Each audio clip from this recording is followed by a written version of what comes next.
এইখন লগাইছিলোঁ আমি গামোচা দেখাইছিলোঁ নহয় মই বাতি কৰা। এয়া তাকে শালত উঠালোঁ, উঠাই মেলি এয়া আমি কৰি আছোঁ।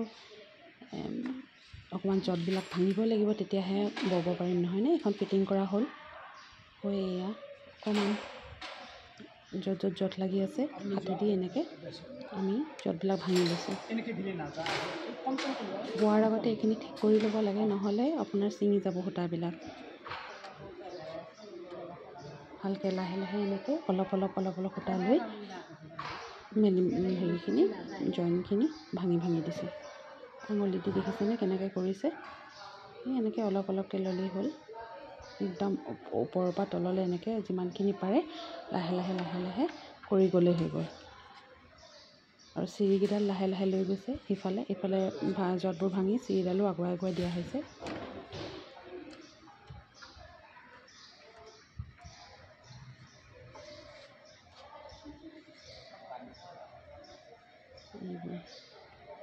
ভালকৈ নাচনি ফিটিং কৰি লোৱা হৈছে, তলতো গৰকাকেইডাল লগোৱা হৈছে। এতিয়া আমি এনেকৈ এইখিনি ব'বলৈ আৰম্ভ কৰিম।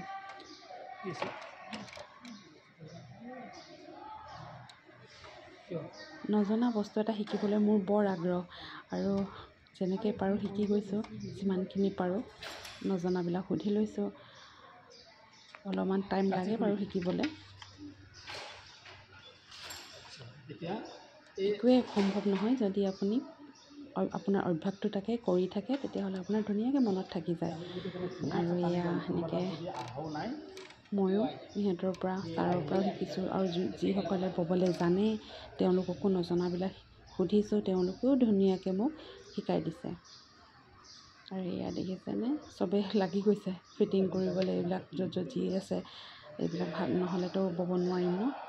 তো এইখিনি গোটেইখিনি ক'ত কি আছে অলপ সৰু সুৰা চবেই লাগি গৈছে ঠিক ঠাক কৰিবলৈ।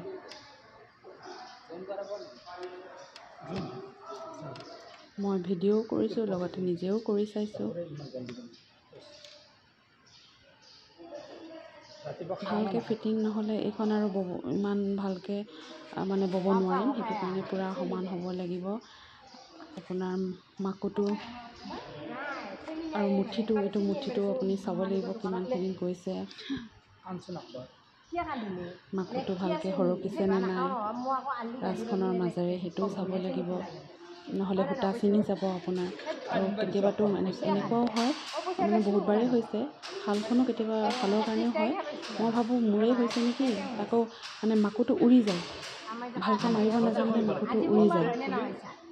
এতিয়া যেতিয়া সেনেকৈ উৰি যায়, বেলেগকো মই কৈছোঁ বৈ চাবলৈ, কিন্তু মই ভাবিছোঁ মোৰেই হৈছে নেকি, মোৰ হোৱা নাই। সিহঁতি বওঁতে সিহঁতৰো উৰি গৈছে। তেতিয়া গম পালোঁ যে শালখনত কিবা ডিফেক্ট আছে। সেইখন আকৌ ছাৰহঁতক কৈ শালখন ঠিক কৰালোঁ। উৰি গ'লে কিন্তু বৰ দিগদাৰ দেই, ছাইডত থকা মানুহৰ গাতে লাগেগৈ গৈ। সেইটো কাৰণে ওচৰত কাকো থাকিব দিব নালাগে, কেতিয়াও উৰি যায় কোনো ঠিকনা নাই।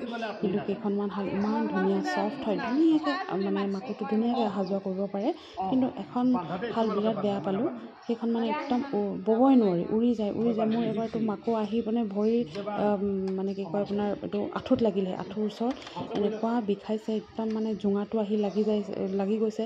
ইমান স্পীডত আহে ন, আৰু একদম বহুত দিনলৈকে ক'লা পৰি থাকিলে। সেইকাৰণে খুব সাৱধান ব'লে, খুব সাৱধানে ব'ব লাগে। আৰু ভালকৈ ফিটিং নহ'লে ওখ চাপৰ হৈ থাকিলেও দিগদাৰ হয়। আজিলৈ ইমানেই।